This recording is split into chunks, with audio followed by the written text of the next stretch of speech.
Olá, meu nome é Ângela Viana. Eu estou aqui hoje para contar para vocês uma parte do meu testemunho. Eu nasci em Minas Gerais, numa pequena cidade a 1h30 de Belo Horizonte. Minha família do lado materno é descendente de italiano que vieram ao Brasil há muitos anos. E da parte do meu pai são descendentes de africano também que vieram ao Brasil e há muitos anos atrás. Como que eu vim foi diferente, minha mãe, ela é a última filha da mulheres, são de 8 filhos, a mais jovem, e a família é muito humilde, tinha muitas necessidades, então os filhos começavam a trabalhar cedo. E minha mãe, ela foi para Belo Horizonte, né? Ela foi morar em Belo Horizonte para trabalhar na casa de família. É tão interessante, minha mãe trabalhava na casa do Nilton Nascimento. Eu creio que todo mundo sabe, conhece, é um grande cantor brasileiro. E a minha mãe, ela era uma jovem, né, inexperiente, apesar que não era tão nova. Ela teve uma relação com meu pai e eles estiveram juntos por muito tempo, quase 3 anos. E ela ficou grávida de mim sem casar, e isso trouxe vários problemas para minha mãe, né, familiar. E então ela teve muito medo e ela foi para meu pai para falar para ele o que estava acontecendo. Meu pai era policial militar nessa época e ele vivia assim com alguns problemas no quartel. Ele não era uma pessoa muito estável. E quando a minha mãe disse para ele que ela estava grávida, a primeira reação dele foi de pensar num aborto. Então ele levou minha mãe, ele disse para minha mãe: eu vou te levar numa farmácia, vou te dar uma injeção para que o bebê cresça mais rápido. Mas a intenção dele era de dar um abortífero para minha mãe, e levou ela na farmácia e falou com o farmacêutico: dá uma injeção para que a criança morra. E ele disse para minha mãe assim: quando sentir uma dor, você vai no banheiro, dá descarga e tudo vai estar bem. Então ele já pensava no aborto, né? E o que aconteceu, para surpresa de todos, minha mãe foi para casa e nada se passou, o aborto não aconteceu. Então daí já começa a minha história, né? Como que é que as coisas aconteceram, porque Deus tinha um plano na minha vida. E minha mãe voltou com muito medo para a casa dos pais dela e contou pro meu avô, que ficou disse para ela, né, que ela não tinha feito bem. Ela teve vários problemas, né, ao nível da família, porque eles ficaram muito ofendidos, eles se sentiram desonrados. O que a minha mãe tinha feito não era correto, e teve muita violência familiar, palavras e física também. E a minha mãe viveu num clima muito complicado, né? E a minha mãe, ela cometeu um erro, mas esse erro sempre esteve batendo na porta dela. Então eu nasci num ambiente muito assim, conturbado, um ambiente de muita violência, palavras. E como eu disse para vocês, a minha família era branca, eu era morena, nasci com cabelos cacheados, a cor, né, morena. E isso chamou a atenção de todo mundo. Então eles me chamavam de negrinha, né? Por ser filha de negro. Mas isso, com o tempo, foi entrando em mim, né? Mesmo que eu não entendia que eu era diferente, eu me senti diferente, mas na verdade eu não era diferente, porque somos todos iguais. Isso causou um certo... Eu fiquei uma pessoa introspectiva, eu cresci com sequela, com traumas por ser diferente. Eu passei por situações onde eu não falava nada, mas eu ficava quieta no meu canto. Isso me prejudicou na minha relação na escola, eu não fazia amizades, eu era uma pessoa que ficava muito observando. Então assim, a minha mãe, ela quis sair de casa muito cedo, muito rápido, ela procurou um homem que pudesse casar para sair de casa, né? Infelizmente ela encontrou uma pessoa, felizmente, porque no início ele era uma boa pessoa, mas ele se levou pelo álcool, né? Ele se tornou uma pessoa que bebia muito, e com isso ele era muito agressivo, e as agressões dele eram contra a minha mãe. Então, eu também vivi nessa casa, né, onde que minha mãe estava com meu padrasto, violências verbais, né? Ele falava para ofender minha mãe. O alvo dele era minha mãe, nunca fui eu. Comigo, ele não falava, mas o que acontece é que eu sentia minha mãe batia muito na minha mãe, violência doméstica, palavras. Era coisa assim, de louco, sabe? Ao ponto de ele falar, hoje eu vou te matar. E aí a gente corria, pulava pela janela, dormia debaixo de chuva. E eu cresci nesse ambiente de medo. E assim, a minha infância foi uma infância cercada de muita escassez, né? Onde eu não tinha alimento direito, onde eu tinha que ajudar os meus pais, trabalhar para ajudar eles. Eu era uma criança com 6, 7 anos que pensava, o que eu posso fazer hoje? Eu ia buscar o leite da minha irmã, na fazenda mais próxima, o senhor tinha dado pra gente um pouquinho de leite, e eu já pensava, o que eu posso levar? A abobrinha, né? Eu pegava na beirada o broto de abóbora para levar para minha mãe cortar para fazer como alimento pra gente. Então eu peguei responsabilidade na vida muito cedo, caminhava quilômetros para ir para a escola. Eu não falo disso com dor, mas assim, essa é a minha história, né? E crescendo, eu fui me tornando uma pessoa muito violenta. Eu tinha muita violência, eu criei isso dentro de mim como defesa, né? Porque eu vivia num ambiente de violência e o medo tomou conta de mim. Eu desenvolvi uma raiva das pessoas, eu tinha uma mal compreensão de quem eu era em respeito à minha identidade, eu não sabia quem eu era, por que eu existia. Um espírito grande de rejeição entrou na minha vida pelo fato de eu não ter tido meu pai, a relação de amor. A minha mãe sempre foi uma boa mãe. Na medida do possível, ela cuidava de mim, né, até certa idade, porque quando as minhas irmãs chegaram, ela tinha que se ocupar das minhas irmãs. Na verdade, eu que cuidava da minha mãe. Então, assim, a gente teve vivemos momentos difíceis e fomos morar numa outra cidadezinha perto de Moeda, Minas Gerais, onde que meu padrasto tomava conta dessa fazenda, porque a gente chegou a um ponto de passar fome, porque não tínhamos o que comer. Ele trabalhava 2, 3 vezes por semana, ele bebia e ele não conseguia ir trabalhar. Então o senhor entendeu falar disso e levou a gente para morar na fazenda dele. Então a gente pensou, agora sim, resolveu todos os nossos problemas, mas os problemas não tinham acabado.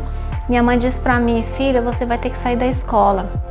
Eu estava na 4ª série e ela disse, você não vai precisar estudar ou fazer estudo, porque você vai ser uma dona de casa, você vai ser mãe de família, você vai esfriar no tanque e esquentar no fogão, que é o ditado brasileiro, né? E aí eu fiquei muito triste porque eu tinha um sonho e eu creio que esse sonho não era meu, era o sonho de Deus na minha vida. Eu queria estudar, eu amava os estudos, era algo que me fazia me sentir bem, feliz. Ela me tirou da escola e nós ficamos morando nessa fazenda, 17 quilômetros de Moeda, Minas Gerais. E esse tempo foi um tempo que eu tive muito contato assim com a natureza, com os animais. Eu aprendi muito das coisas, né, da fazenda, mas chegou um tempo que ele continuou a fazer muita violência com a minha mãe, ao ponto dele pegar no cabelo da minha mãe e puxar ela assim por metros, mais de 50 metros, porque ele dizia, hoje eu vou te matar dentro de um lago.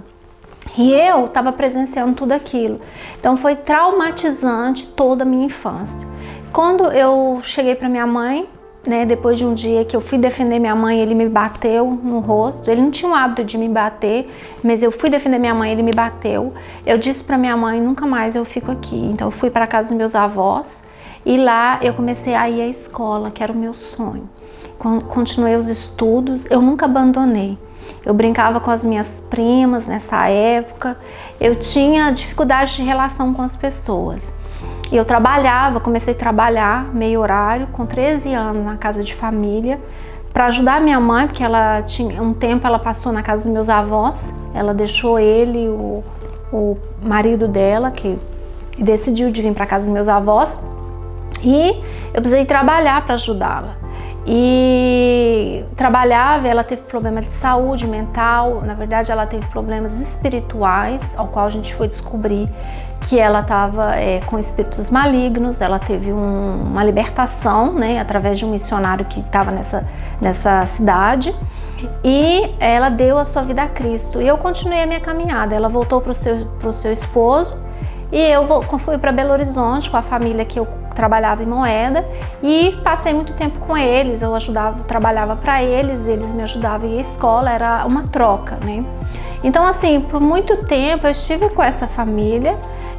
Tinha uma pessoa muito querida, né, que cuidava de mim, e eu comecei a desenvolver eu já tinha, né, uma desobediência, assim, na juventude, né, 14, 15, 16 anos, eu desobedecia, e aí eu tinha uma carência muito grande de amor, e eu me entreguei, assim, comecei a debater, sabe, com a família, e eu saí de casa, e saindo de casa as coisas não ficaram bem para mim. Eu tive vários relacionamentos onde eu buscava amor, onde eu buscava me encontrar, né, como pessoa, saber quem eu era, e eu fui abusada aos 16 anos, né, por uma pessoa mais velha do que eu. Isso aconteceu de uma maneira que eu, buscando amor, a pessoa se aproveitou da minha pessoa e abriu portas para várias outras coisas na minha vida, né? Espíritos de sedução, entre outras coisas que aconteceu na minha vida. E eu não parava. Era algo assim, uma busca atrás da outra, de uma pessoa, de outra pessoa, de outra pessoa, e nunca estava com ninguém. Então eu cheguei a um ponto, aos 18 anos, que eu deixei essa família, fui morar sozinha para estudar. E lá onde estive, eu experimentei de tudo, sabe? Que um jovem que não tem nada, ele pode querer se encontrar, relacionar com outras pessoas. E o que aconteceu?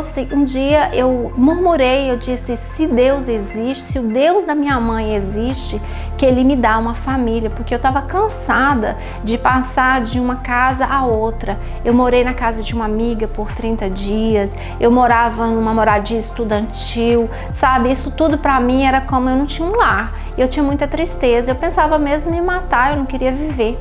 Então foi quando eu conheci, que hoje é meu esposo, né? Essa pessoa que não estava previsto, e a gente começou a se encontrar. E na verdade ele era um rapaz muito ocupado, trabalhava, estudava, e a última coisa que ele estava pensando é em ter alguém na vida dele. Mas as coisas aconteceram de uma maneira que não foi a melhor maneira, mas Deus fez graça à minha vida. Ele já tinha um plano para mim. Através dele eu fui para uma igreja onde que eu fui sozinha, porque ele não me forçou a nada. E eu pude conhecer Deus, eu pude conhecer Cristo. E através dessa entrega que eu fiz a Jesus, a minha vida começou a mudar. Foi o primeiro passo. E hoje eu posso dizer que Deus, ele já tinha um plano na minha vida, o propósito dele na minha vida já estava traçado. Não importa o caminho que você tenha vivido ou que eu tenha vivido, mas importa onde você vai chegar. Através de tudo isso, a minha história, de toda a minha dor, eu transformei essa dor, ressignifiquei essa dor em algo que vai me levar mais longe, que vai me fazer acreditar. Deus me permitiu ir na universidade, fazer meu curso. Eu trabalhei no Brasil, hoje eu não moro mais no Brasil, eu moro no Canadá, mas eu tive a oportunidade de trabalhar em ótimas empresas. Eu tenho 3 filhos, eu tenho uma família unida, graças a Deus, né? Ele me encheu, foram passos a passos, né? E ele foi me levando. Eu sonhei em vir para o Canadá, estar aqui, e hoje eu moro aqui. Sabe, eu aprendi línguas, tudo aquilo que quando você entrega a sua vida para o Senhor, que você confia o teu caminho no Senhor, Ele pode tudo fazer. E Ele me deu uma nova história, Ele fez de mim uma nova história. Aquela pessoa que não era nada, Ele pega alguém que não é nada, Ele leva essa pessoa a ser alguém. Ele pega os fracos para confundir os fortes. Então a minha história é uma história de glória para Deus, de determinação, de perseverança.